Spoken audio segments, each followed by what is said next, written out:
Après une première journée marquée par un match d'ouverture plein de sensations et d'émotions fortes, ce dimanche 7 mai 2023, le stade du Chaminade de Brazzaville a été témoin d'une deuxième journée encore plus intense. 2 matchs étaient au programme. Le premier a opposé Zuimanto de Baganti aux Fauves de la Menoie, regroupés au sein de l'équipe Yemba. Après une première partie soldée sur un score vierge de 0 but partout, l'arrivée de son Excellence Monsieur l'ambassadeur du Cameroun à Brazzaville a déclenché le compteur à but.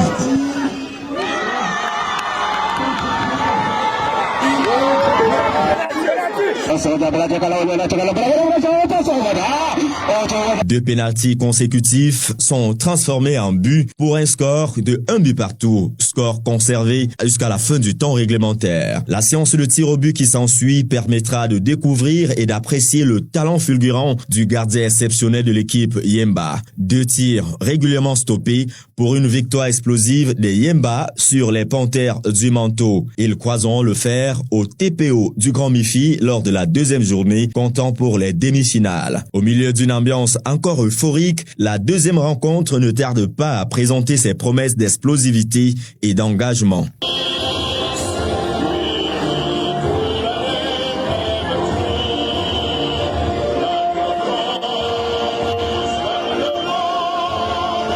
ACCB anglophone rencontre l'association Congo-Cameroun Platinum. Isis, parmi les coachs de la compétition, la coach Adama exige à ses poulains un score large dès la première mi-temps. C'est ainsi qu'à la 10e minute, son club ACCB anglophone mène déjà par un score de 2-0. Même si le stade est encore stupéfait de la performance aux grandes dames des casiers de bière en vente, la coach Adama exige à ses poulains durant la mi-temps davantage de buts. L'entrée des directeurs généraux de Canal+ et d'Express Union de Congo n'empêchera pas les athlètes anglophones ACCB de saler l'addition en inscrivant 2 autres buts pour un score final de 4-0. L'équipe d'organisation de la compétition s'en sort plutôt satisfait. Je crois que nous avons commencé sur un chapeau de roue et nous continuons dans la même lancée.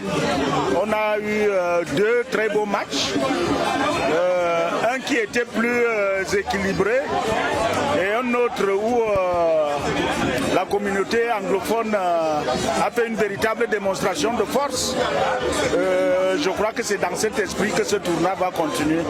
Dans notre culture, le dimanche est généralement réservé aux réunions, aux cotisations et autres. Et depuis 2 semaines, on a tout abandonné parce qu'on doit être au stade. Et à l'occasion, n'est-ce pas, de cette fête de l'unité, nous avons eu la chance, et je le dirai toujours, d'avoir de nos jours à la tête de notre ambassade quelqu'un qui a compris que nous étions éparpillés. Quelqu'un qui a compris que les Camerounais devraient en principe vivre ensemble. En attendant les demi-finales, les sponsors de la compétition annoncent le meilleur. Le cas de Monsieur Rostan Yonta, directeur général de Express Union de Congo. Express Union, déjà, c'est une filiale de la société mère qui est au Cameroun. Et c'était de bon ton pour nous de sponsoriser cet événement. C'est Express Union unit les Camerounais. Et cet événement unit les Camerounais. C'est pour cette raison que nous sommes aussi là. Et nous avons tenu à accompagner son Excellence l'ambassadeur pour cet événement, pour le rayonner, le rendre plus attrayant. Nous avons participé, mais nous réservons encore des surprises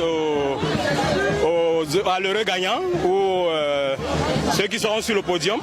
Et on verra comment annoncer quelque chose d'ici bientôt. La suite de la compétition est prévue pour le dimanche 14 mai avec les demi-finales au stade du lycée de Chaminade de Brazzaville. Faudra tout simplement y être pour vivre en direct les motivations sous forme de sponsoring spontané de Monsieur le maire qui, à chaque match, propose une cagnotte de 50 000 francs pour l'équipe gagnante.